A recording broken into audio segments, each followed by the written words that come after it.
ஒரு ஆணை விட பெண் இந்த உலகிலே சிறந்தவளாக கருதப்படுகிறாள். எப்படி?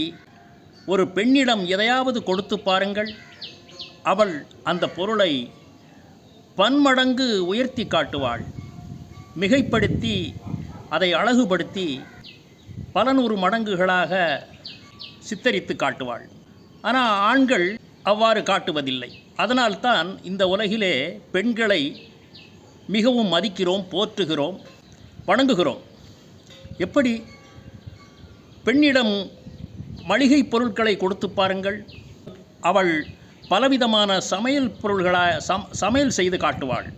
பல வடிவங்களிலே, பல வெரைட்டிகளிலே சமையல் செய்து பிள்ளைகளுக்கும் உறவினர்களுக்கும் செய்து தருவாள்.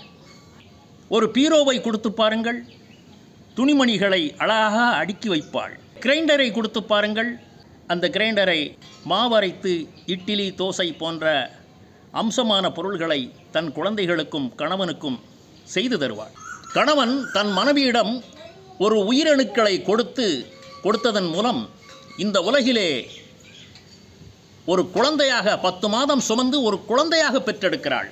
அந்த பெற்றெடுக்கக்கூடிய கடமை உணர்வும் பெற்றெடுக்கக்கூடிய வரமும் பெண்களுக்குத்தான் இருக்கிறது, ஆண்களுக்கு இல்லை. ஆண்களுக்கு கொடுக்கத்தான் தெரிகிறது. ஆனால் பெண்கள் அதை வாங்கி கொண்டு பன்மடங்காக உயர்த்தி காட்டுகிறாள். உலகிலே மிகச்சிறந்தவள் பெண்.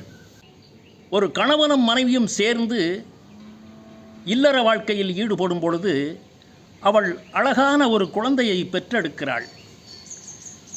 அந்த குழந்தையை அவள் தங்கமே, என் வைரமே, என் பொன்னுரதமே என்று வர்ணித்து வளர்த்து விடுகிறாள்.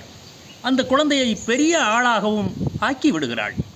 ஆண்களுக்கே இல்லாத அம்சங்கள், ஆண்களுக்கே இல்லாத குணங்களை பெண்கள் பெற்றிருப்பதனால் இந்த உலகிலே பெண்களை மிகவும் மதிக்கிறோம், போற்றுகிறோம்.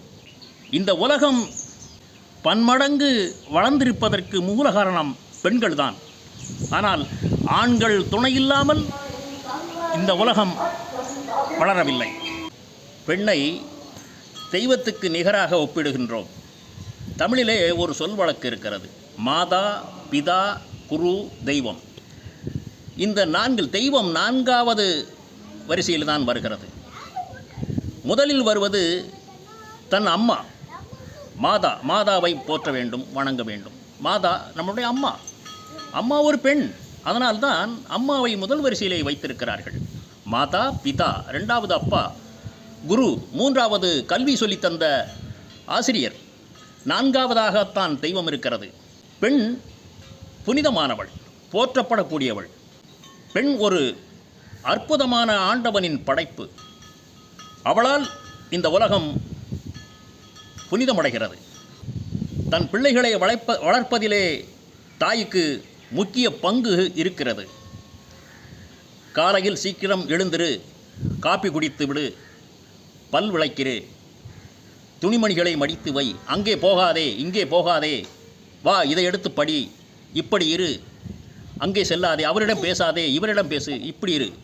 இப்படி தன் தாயினுடைய அனுபவத்திலிருந்து கற்றுக்கொண்ட பாடத்தை தன் குழந்தைகளுக்கு யார் நல்லவர், யார் கெட்டவர், என்ன வேலை செய்ய வேண்டும், எதை செய்ய வேண்டும், எதை செய்யக்கூடாது என்பதெல்லாம் கற்றுத்தருவதுதான் பெண்மை.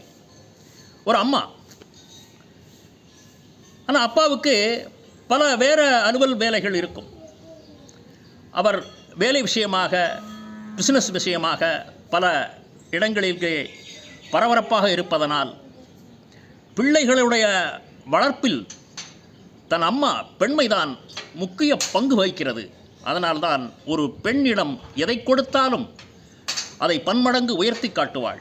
ஆனால் ஆண் இல்லாமல் பெண் இல்லை என்று சொல்கிறேன். வணக்கம்.